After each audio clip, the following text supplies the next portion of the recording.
you started with us.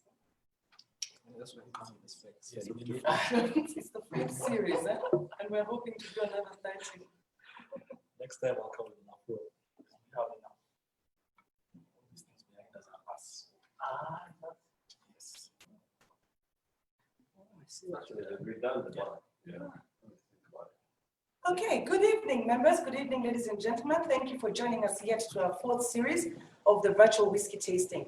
Today, my name is Lorna Kim. I'll be joining Kavita shortly. I'll introduce Kavita shortly. My name is Lorna. I'm the food and beverage manager for Current Country Club. So Kavita, who is the brand ambassador for the Diageo Reserve brands, will take us through the Father's Day series, which we hope you enjoyed. It's going to be going on for Saturday, Sunday, and today. And we hope you enjoyed. Karibu sana Kavita. Thank you very much, Lorna. I'm very happy to be here today once again. This is the fourth installment, and we're extremely, extremely happy that this is going on very well. Thank you to all the people that have been viewing us. We're receiving quite a number of views on all our platforms. And today we decided to take a different turn, because last week we did cocktails. We've already done a tasting for the Johnny Walker range. So today on all our platforms, we are doing a single malt tasting. I'll be telling you all about it shortly, but just to acknowledge some people who are here with us. Today, ladies are going to take a bit of a backseat, but it's quite deliberate. It's the only weekend that we have. So we're doing this as a Father's Day special to celebrate. On Sunday, there's a celebration, obviously. So it's interconnected with that particular event that's happening. So welcome, people. How are you? Hey, good evening. Very, very well. Right. So today is a sit-down session, a session where we do a sampling of a selection of our brands. We did Johnny Walker the other day. I remember mentioning Johnny Walker is the biggest category when it comes to Scotch. This drink that comes from Scotland, a very, very huge percentage. This selection right here is the smaller bit of individually consumed brands from Scotland. And the special thing for me about this is diversity. It's the one thing that maybe consumers have not been told. And I'm just going to go ahead and pick a line from one of my colleagues, a brand ambassador from Scotland. He says people have spent a lifetime being told how not to consume the liquid. So today, I can, say officially just throw all the rules and regulations out the window. Obviously, it's a drink that plays, in a particular segment of people. It's aspirational, no doubt. But when the time comes and you're able to enjoy a single malt, you feel like you want to enjoy a single malt, you drink it how you want. Now, that being said, us being here and me being a professional in the industry, working for East African Breweries and Diageo, I'm going to walk you through a sequence of steps that will best enable you to understand that drink better, right? So when I say diverse, I mean absolutely that. You can see behind me, ladies and gentlemen, is a bar counter that is full, and it does not even hold all our brands, all right? It holds what you could put in it. So as a company, we have so many brands, let alone Scotch. So when it comes to Scotch, today we want to walk you through one method of understanding the diversity, and we called it the journey through Scotland, right? So by default, through the existence of this industry that has been there for over 500 years, certain regions, it's not set in stone, but certain regions tend to do Scotch in a sort of similar way. So if you understand what these regions have to offer in terms of flavor, then you might be able to go to a bartender and say, hey, I love Speyside whiskies. Last week you served me a Cardu. What else can you give me today? And the bartender will be able to tell you, there's something called a Cragganmore or something called a Singleton. Try it, it might be to your liking. So that's the kind of journey we want to take you through today, all right? No other portfolio, no other company can take you through this journey because only Diageo has distilleries in the 4 regions of Scotland. So this is quite an honor for us to be able to do this for you. So Just to get something out of the way, what is Scotch?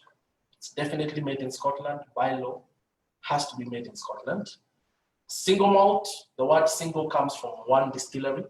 There's about 120, 25, 130 distilleries. It's always on and off, but around 125 plus. I think now we're about 128. Diageo owns about 28 of them, but we still produce half of the whiskey in Scotland. So that's a massive, massive one, right? So it's a drink, it's an alcoholic beverage that must be over 40%, definitely, when bottled by law. And it can only be made from 3 ingredients. The ingredients will always be barley, yeast, water. But it's amazing the number of expressions that can come from those 3 things. So every distillery has an expert who's a distiller, a blender, and these guys play around with that barley until it conforms to something else that we know in a different way. So you'll be hearing us talking about fruit. We'll be talking about apricots, if need be. We can always call it fruit, okay? But if people have their senses really heightened, we can say apricots, we can say apples, we can say pears, and so on and so forth. So they manipulate this barley through a set number of processes and come up with all these different expressions. So every distillery, depending on where they want to go, you'll always have this yearly expressions, the 12, the 15, the 18, and so on and so forth. At this point, I like to say, you know what, every distillery has old whiskey, not unless it was started off in the last 20 years. Every distillery has old whiskey. So whereas we acknowledge that age is, you know, it plays a part, yes, but the most important thing will be flavor, all right? And flavor is what we'll be talking about today. So I just want to walk you through what you'll do when you're alone. And it's what we'll be doing, the sequence of how we'll be understanding this drink, because it takes you, not me, all right? Most of the whiskey you'll consume, you'll do it. I won't be there. So let me just show you top line, what you need to do. So you have your bottle. If you're enthusiast, you know, just take a look, read the comings of Cadu. That's founded in 1824, single malt Scotch, and quite a bit of stuff here, alcoholic percentage, whatnot. There might be a story or two if you read here. And then, you know what, you've learned something about the drink. Product of Scotland, some might say Highlands, some might say Lowlands, etc, etc. So what you need to do is just pour yourself a measure. Remember, I'm not there.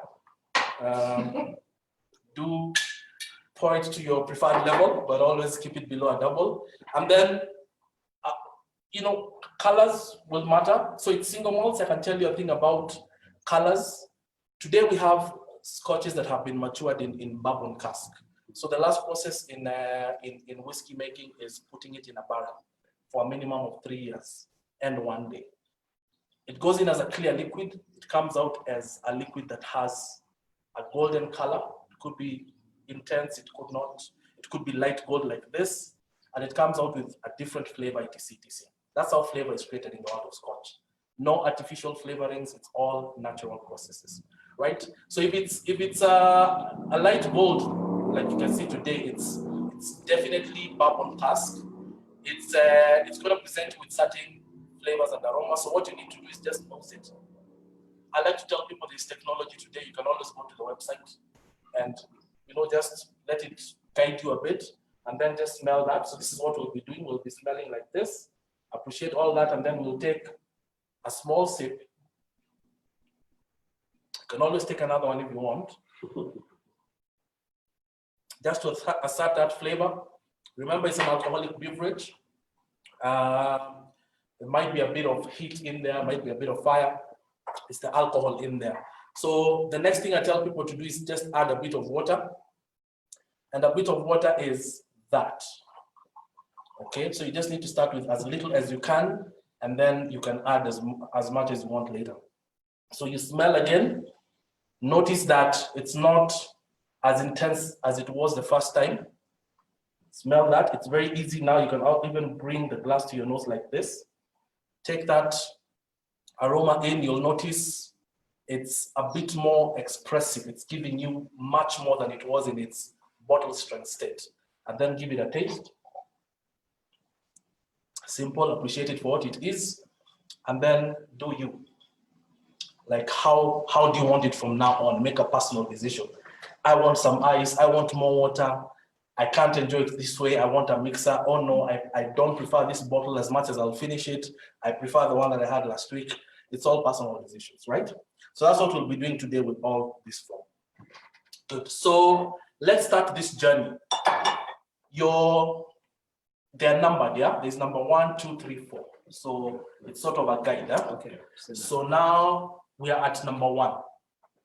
So number 1, the south of Scotland, the city called Edinburgh. There's this area surrounding Edinburgh, which is basically very, very flat. It's sort of a plains if it was in Kenya. Grassland, lots of barley grown there. And you also have this rugged vegetation in some areas known as the moors, which tends to, sort of lose its leaves and becomes very, very gray during winter. That's the characteristic geographical area. So the lowlands are not producing a lot of Scotch today. I don't know why. You guys can tell me when we taste out Glenkinchie. But it's not the most popular category, because when we get here, you're going to see that whereas this has got very few distilleries, this one has close to 60 in one particular area. So the Scotch you're going to be tasting today is Glenkinchie.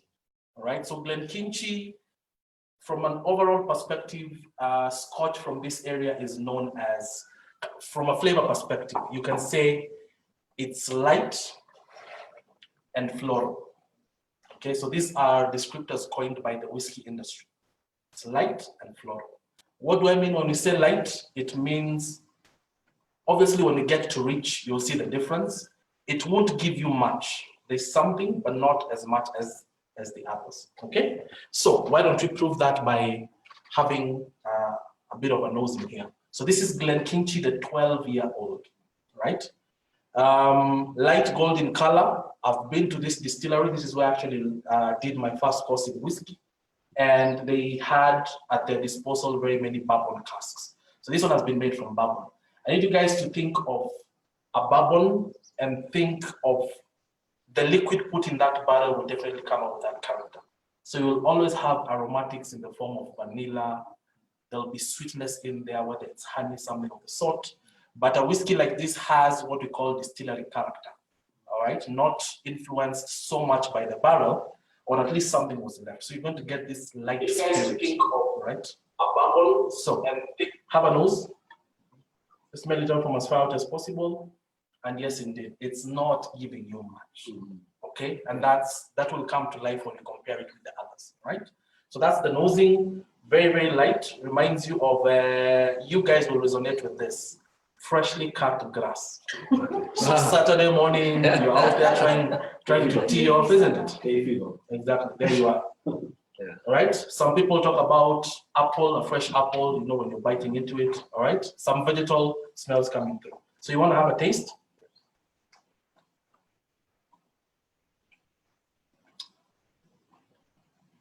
Not so light on the palate. So the sweeter aspects really coming through, isn't it? All right, and then it dies off in a sense, and then you get this lingering sweetness from the bourbon cask, right? The next step, as I said, is a bit of water. So everyone has a jug. The people of home at home can also get some water on the side, just a little. So what happens here is you just take away the alcoholic percentage.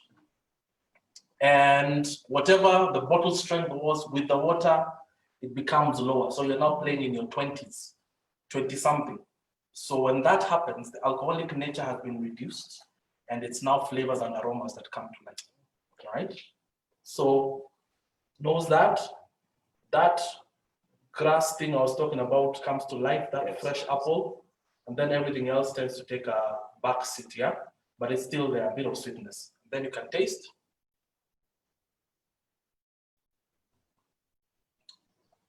Yeah, not very popular, but if you get to indulge in this a couple of times, there's something about it, right? So what did the consumer miss? They will let us know in the comments. What do you think, guys? Have you tried this before?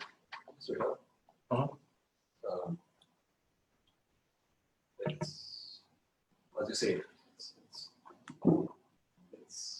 aroma is very unique. Mhm. It stands out. Absolutely, absolutely, But also has a very distinctive taste. absolutely. Yes. Difference in flavor, and there we are. Now we understand the Glenkinchie 12. Obviously, when you travel, guys, there'll be very many other Glenkinchies out there. But the one we have in Kenya as EABL Diageo is the Glenkinchie 12-year-old. Right? So now let's move on. Before moving on, Yes. when you talk about distilleries, the bar, Mhm. the flavors are lined in the bar. That's how the flavors get into the rest, right? That is one way, and it contributes to majority of the flavor in the barrel. So if I can explain this, so other processes would be things like, so number one, you start off with malting. Maybe I can just talk about this. I think it's essential. So you malt barley, which is basically germinating grain to add more starch, more sugar. And then you go to step number two. Step number two is very essential because what these guys are trying to do is to start deviating now. So malting is, you can say, for lack of a better term, it's kind of, you might want to do the same thing, but in terms of steeping the grain is steeping the grain. But then now when it comes to step number two, you need to dry off the water from the barley. So here you have a choice. You can either use heat alone or you can use heat and smoke. All right. So some people decide to incorporate smoke. They add something called peat. Peat is basically, you can call it soil. It's dug in some places in Scotland, and if you put that in the fires, it generates smoke. And it goes into the wet grain. So as the wet grain dries off, it incorporates the smoky aromas. So some of these whiskeys you'll note, like Dalwhinnie has a little smoke at the back, very, very little. So it's peated to, it's actually, you could say, negligible when you compare it to, exactly, because this is a very deliberate intention. We have to make this Scotch taste of smoke to a very high level, right? So you see already now you're creating flavor through the processes. Then after that, you add water, you grind the barley, milling, and then you add water. Adding water is called mashing, and it's also a very technical process because you're stirring the goodness of the grain into the water, because essentially this is a liquid. Yeah. So how you agitate it in that vessel known as a mash tun contributes to how much you extract. So some guys want to extract a lot more than the other time because it's going to contribute to the end flavor. After that, you have fermentation.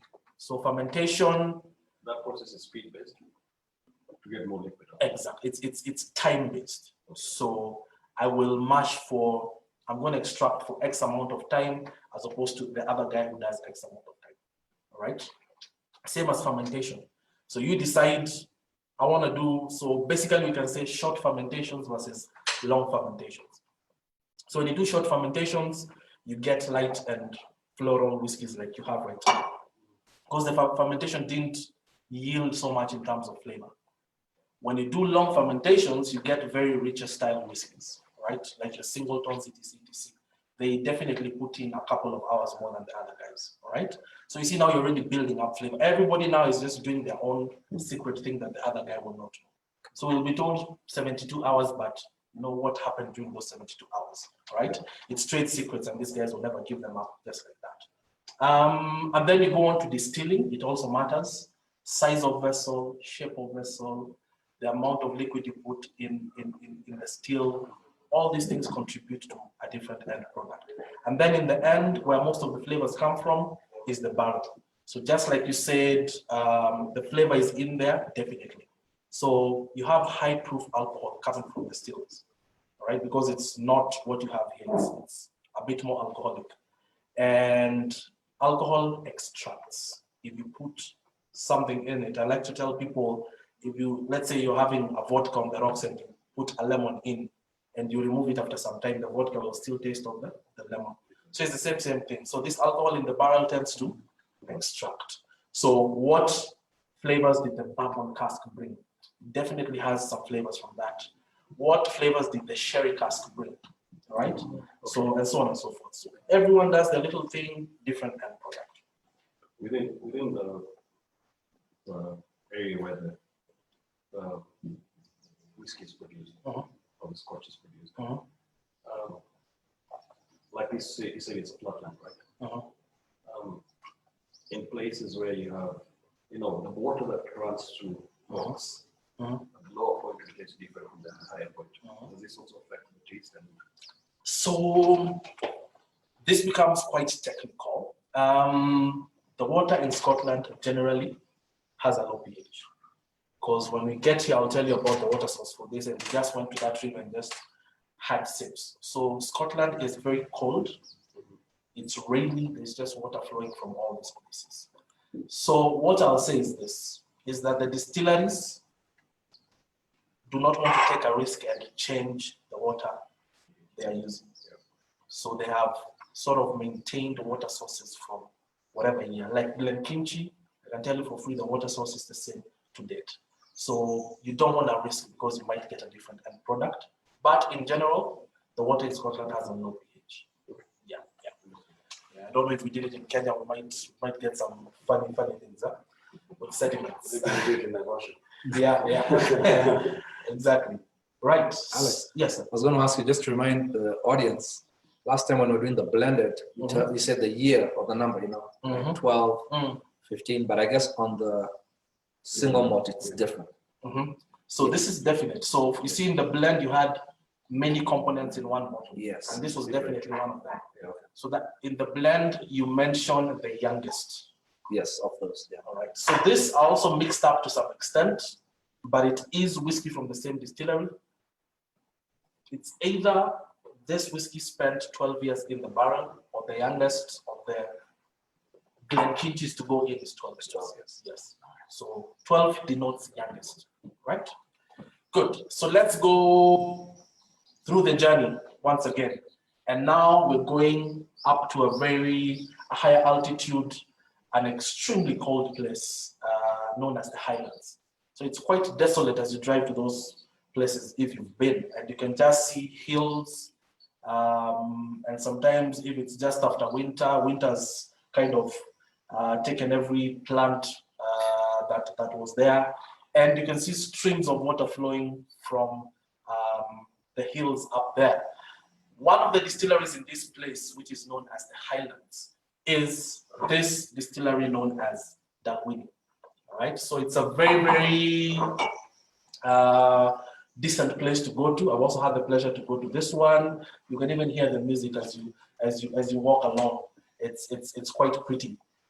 In general, whiskies from the Highlands have kind of managed to have a general flavor, which we call fruity and spicy. All right, so they tend to have those two flavors. Number two,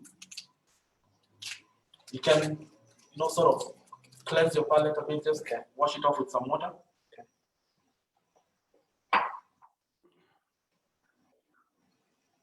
So we are nosing number two, yeah? Yeah, it's a difference. It's a difference. Absolutely. So you see, so that's exactly it. Explore and find out where you sit. So definitely looking at the color, for me, light gold, it tells me bourbon cask. Bourbon casks, vanilla, sweetness, hints of spice. Can we prove it? Light color. Yeah, with a light color. So something like this definitely has influence of sherry cask. I know there's a bit of bourbon in here, but there's definitely influence of sherry cask. So you can see the difference in complexity. So it doesn't mean that the darker, the better. It's one of the myths that some of our consumers have been made to believe. So honey, vanilla, this one tends to be a bit flowery for me as well, but the hint of spice coming through is cinnamon. Just a bit. Really in the background, yeah. In the background, there's a hint of spice in there. So can we taste it? Yes. I'm a few steps ahead of you, so I should have announced. So have a taste. Different mouthfeel. Very different on the palate from the first one, isn't it? Yeah. A bit raspy, isn't Yes, it? yes. Goes off in a totally different way. Yeah? But you can get, so this one's fruit could be dried fruits. So remember, fruit means so many things. Yeah. It could be the raspberries, the strawberries, But then there's this group of dried fruits, the apricots, the sultanas, maybe some of the salt, yeah? But it also lingered. It lingered more. Exactly. Yeah, it had an extra linger. Exactly. So we have something we call flavor, fill, and finish. Okay? So how does it taste? How does it linger? And after it goes down, what are you getting? So me, this is quite creamy now. Okay, it feels like you had some whipped cream, isn't it? Very, very creamy. So you want to do some water, bring out some other notes. When I put some water from me, that flowery note, it's something the Scots people call heather. So I'd just like to say flowery because we don't. I thought Heather was just a girl's name. In Scotch, it's different. Really? Yeah. Yeah, and then those sweet honeyed notes come to life, and the hints of spice. It could be ginger, it could be cinnamon, whatever you resonate with. It's a personal decision, and you're never wrong. Whatever it is you smell, you are never wrong. What's interesting is when you, like you said, when you just put the water, just the dash of water, it just It opens up the. yeah, it just releases Like the releases the. Yeah, exactly. and that's the same with the ice. The same with the ice, but ice will hold on to something. Okay. Yes, Interesting. ice will release something, but it will hold on to something as well. Because colder things don't tend to give us everything they can. Think about getting a curry from the freezer. Yeah. Spicy dish. It won't smell until it's been heated. Yeah. And it comes to, So that's the converse of what we did with the gin. Exactly. Yeah.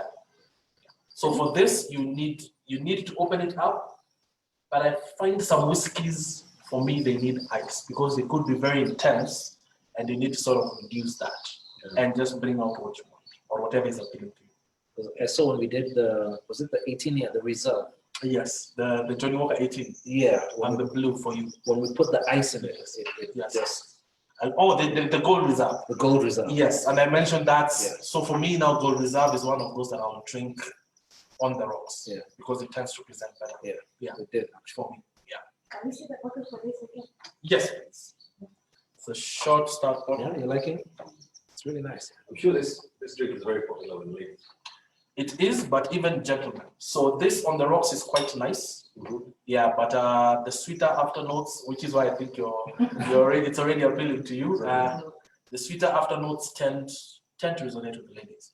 The day we do food, this is really good with dessert. Yes, this is really good with dessert. And you can even freeze it. You can put it in the freezer, and it's even better. And have it with your creme brulee. Really? Yeah. Chili to freeze it. Freeze it because good alcohol doesn't freeze. Exactly. It doesn't turn into solid. That's crystalline. Yes, it doesn't. That's what I thought. Yeah. So you can definitely put it in the freezer. It's interesting. Yeah. All right. So there we are. This is definitely one of my favorites. I'd like for you guys to try this on ice after this. Yeah. Okay. Right. So there we are. Number Good. two. So we have Kleinlich as part of the Highland selection. We have Kleinlich as a single malt. And if you want to go blended, John Walker Gold Label Reserve sits fair and square in this category of fruity and spicy. Let's move on. Question about the distillery. Yes. I know different distilleries have 12, 15, 18. What's the highest? What's the greatest age bracket of that? I wouldn't know. I don't know for this one, but I know they had some 30, 40s. You know, there's what you bottle, there's what you're experimenting, and there's what has not been sold off. Exactly. So you never sell off that 12-year-old. Is it standard? Yes, will be consumed. Market, Yeah. So we've been told the numbers are, we hear most of the whiskey is consumed at 12. 75% of the Scotch is consumed at 12 years. That's what people are having on a day-to-day. But it's not all consumed. So that 12-year batch, you'll always have whatever goes on to be sold as the 12, the 15s, the 18s, maybe the special expressions at 30, 40, and then there's what remains. So if a distillery such as this, which was founded in 1898, you can trust me, there's some very old whiskey in there. Yeah, very, very old whiskey in there. Okay? Yeah. So On the all, yeah. On the same discussion. So if on an entry level, Yes. is it safe to say that single malt starts at 12 years? No. Single malt starts at 3 years and 1 day. 3 years and Fine. Yes. So actually get where you're coming from. So you have people talking about this one is more mature than the other. The older the better. By law, it's called a single malt after 3 years and 1 day. It's a single malt as any other. It might present itself differently. It's younger, obviously it hasn't gotten as much as it could from the barrel, but it is. Commercially speaking, yes, most of the single malts consumed, the number is 12. All right. so what's the unique call? Maybe it's 3 years and 1 day. Why 12? Because most of the single malts you look at in the market have the 12 in the market and above. I think by default the market tends to Appreciate 12 years. exactly or dictate. Consumers said because how whiskey is sold today is not how it was being sold back in the day. Back in the days, it was being sold with numbers. Okay. There's some expressions nowadays. Guys are doing an 8-year-old and it's selling Lagavulin. I'm sure you know. Yeah. There's a Lagavulin 8 and it sells very very well. So consumers assume that that it's a 12, but a younger whiskey will do well as well. So what changes over the years? What changes is we call them in a nutshell. We have additive and subtractive processes happening in the barrel. So they are sort of personalized for each drink. So the barrel will add onto the drink, it will continue to extract more. So after 1 year, these guys will taste and say, oh, by the way, we sort of added extra vanilla into the barrel. And sometimes if you go on and on, you tend to lose. Sometimes your distillate has an off flavor and you put it in the barrel and within a very short time, the barrel has sort of absorbed all that through, the inner layer, which is sort of charcoal, and it's sort of taken that away. So it's different for every brand, different for every distillery, but there's additional processes and there's subtractive processes, all right? Yeah. So might it be that at 12 years, Yes. they have just attained the optimal flavor that they want. I want to say 12 is a number that pleases the consumer. So you don't have a choice. If you're selling, you just conform and you say, you know what, there's your 12-year-olds. It could be good at 9, it could be good at 8, it could be good at 14. But would it mean that you might be consuming something labeled as 12, Yes. but was not in fact, it may in fact have been 9? No. So the Scotch industry, why we trust it so much is because it's regulated beyond belief. No one is going to do that. It's an industry where the makers of the drink really, really care. We've interacted with these guys on a personal level. Forget about the commercial guys you see out here. There's someone who's going to a distillery to make sure they produce a really good drink. So there's checks and balances that are very high. Absolutely. Everyone is involved. The distillery is open to inspectors. Anytime. Exactly. And there's an abundance of liquid. So there's no way you're going to bottle at 9 and say it's at 12. There's no need. There's an abundance of that liquid. Yeah. We don't consume all the Scotch in the world. It's seated in Scotland right now. It's been distilled, more has been distilled today. There's plenty. There's plenty, yeah.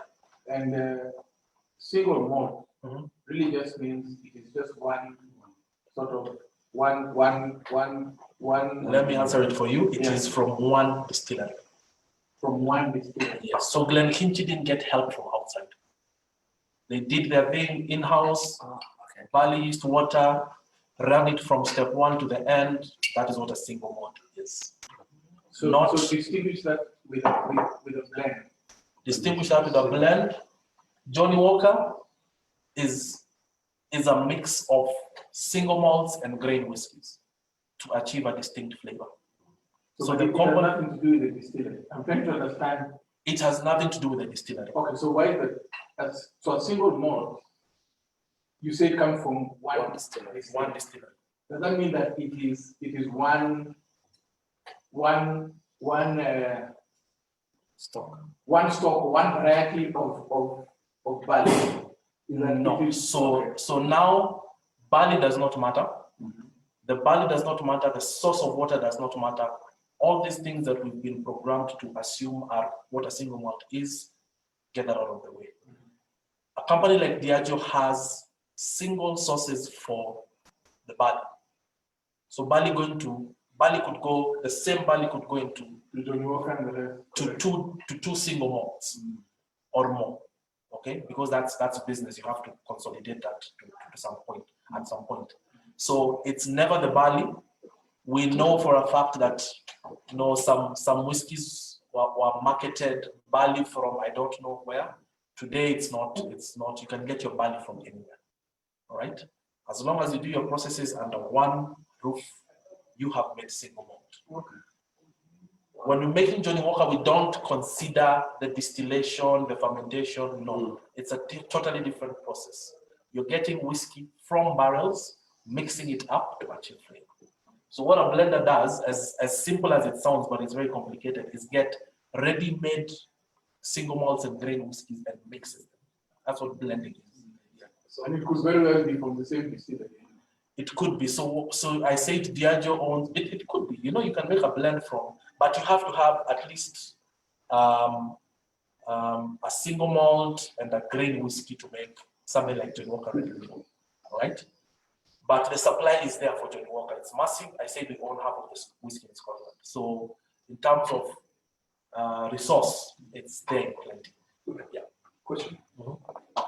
All the myths and tales that have been told about whiskey, okay, when it comes to the Johnny Walker, let's put this on the side for a minute. So the myths and somewhat, when you do the tasting, it's different. So does Johnny Walker allow, does Diageo allow Johnny Walker to be produced in different other parts of the world? Because I have heard about that. Very technical. I have heard there are countries, but not Kenya. So Kenya gets bottled too. exactly. There are countries that can get a shipment of liquid and bottle it there. There is no law restricting that. Like Asia, yes, do the same. Yes, there is no law restricting that. But the myths that they say about the taste is different because of the water and so on and so forth is just a fallacy. It's a fallacy. I want to believe that. There's protection. There's no risking a change in the water source. Yeah. But unless it's adulterated. Yes, Which they have protection from the water source. Yeah. So water, it plays a part, but to the average consumer, don't even worry about that. Yeah. All right. So we have about 10 minutes. We need to walk through this really quickly. Scotch number 3. So we've talked about the lowlands, the highlands. We are now in a place called the Speyside. So the Speyside is a really, really beautiful terrain, greenery all around, and there's this river that flows known as the River Spey. So River Spey is the water source for most of these distilleries. Speyside geographically is tiny, but in terms of production, it has over 60 distilleries. Massive, massive, massive. So driving through that, you'll just see all those names you see.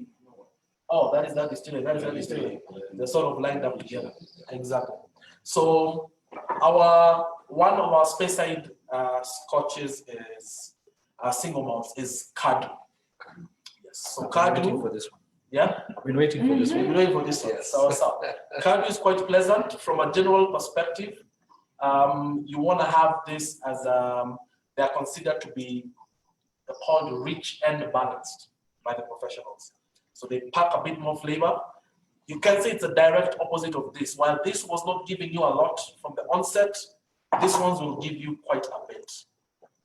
Cardu is not on the highest level in terms of what it can give you when you're nosing it, right? So let's have a smell. A different kind of sweetness, isn't it? Yeah. All right. So It's not a cigar. you want to say it has a cigar in it? It is not a cigar. It is not a cigar. All right. Do you But this smells really good, huh? Yeah. Yeah. All right. So to acknowledge the ladies who are in here, I know it's Father's Day, but this one is one of the distilleries that was at one point run by ladies. So Helen and Elizabeth Cumming. So whenever you feel like you want to gift on both, from and to and fro, this one has a bit of significance when it comes to that, right? Cardu was bought off by Johnny Walker. It was the first distillery that Johnny Walker bought. still in the 1800s, and it's considered the spiritual home of Johnny Walker. It's really, really easy. All that mellowness you're getting right now on the nose, when you taste, it replicates the same way. Can you see that's cinnamon? What is it? Or it is whatever it is, the palate. For you, if you want to say cinnamon, well and good. Yeah. Honeyed notes, a bit of a nutty influence, if you want to say as well. How you put your whiskey onto your tongue? How do I? No, how you do it. Yes. Affects the taste. Remember the tongue is divided. Absolutely, absolutely. You'll get some notes here. So for me, I always start here, because if it has sweeter notes, you'll get them with the front part, and then it's gonna go down. You get a bit of difference, and as it lingers, it goes on to the sides. So you get a different note over here. All right, especially now when we come to the next one. So this one will catch on. Let's do a bit of water for this. This is Very little. You want to put very little for this one. The intensities were not that high, isn't it? Yeah. That flowery note once again. Honey. okay. Very nice. Am I saying that I've moved from wine to whiskey? It's very possible. I think Huh? you didn't know you belong here. You belong in the Scotch, or you didn't know. When you go to the Scotch way, you never go back anymore. This is unbelievable. It's amazing. The It's flavor amazing. is So we love all our other brands. We'll always have our tanker and tonic from time to time, but this always amazes me because the next Scotch you taste will just be so amazing. Right, let's go on to the last one. I think we have very little time, so I need to rush this, sadly. There's a question here from Joshua Peter, Uh-huh. which is the oldest brand and how many years? This is our oldest brand in Kenya. Or in age-wise? Yes. Tough question. Bottled would be Lagavulin, which is 16 in Kenya. Obviously, when it comes to Blue Label, there's some older whiskeys in that. But I want to tell, you say Joshua? Yes. Josh Peter. Age doesn't matter. If it was age, I would be calling out the 12s and the 15s here. It's all about flavor. Yeah. Don't worry about the number. It's about whether you like it or not. But in single malts, it's Lagavulin 16. Yeah. Darwin is actually a 15-year-old. I don't even mention that. It's a 15. Teta Right. Muto Mhm. ask what's the name of the women that own the Kadu? Sorry again. Helen and Elizabeth Campbell. Yes, they're the two ladies that owned this before it was taken up by Johnny Walker. All right, lastly, we go into smoky territory. So this one, there we are. Which is it? Yeah, this one, you Still might the wanna bourbon cask? give you, yes, This is Is that the bourbon? it's a bourbon cask, definitely. So you'll expect some sweet notes there, very smoky. very smoky. So this is Oh. Kaolila. Yeah, It's from the very place known as the islands. So right off the Atlantic Ocean, rugged coast and all that. Some distilleries you have to take a small plane to get to, and the weather might get bad and you're stuck on that area for about 3 days. So Hey. there's a lot of Scotch to enjoy. Yes, Keep yourself warm. Absolutely. On the islands. Yeah. So Kaolila is a massive distillery. So if you've had a Johnny Walker, you've definitely consumed a Kaolila. Yeah. Because Kaolila, as I said, is massive in terms of production levels. And most of the Kaolila goes into Johnny Walker. So that smoky note you get in a Johnny Walker comes from Kaolila. Or the Taliscas of this world, including Johnny Walker Red Label. So that's why I always demystify and tell guys, you know what, just because it's blended and it has, all these stories of, it's not top notch, it's not high end, it's not top shelf. It still has single malts in it, and one of the single malts that goes into Johnny Walker to provide smoke is Kaolila, right? So this is a different type of smoke for me. When you smell it, oh, definitely, very oaky. Think about all those, exactly, a bit of wood in there. So that smoke, I don't know what you want to associate it with. Is it ash? Is it fireplace in a cold evening, right? Also, so the sweetness is also there, and then you get a fresh kind of citrusy note, right?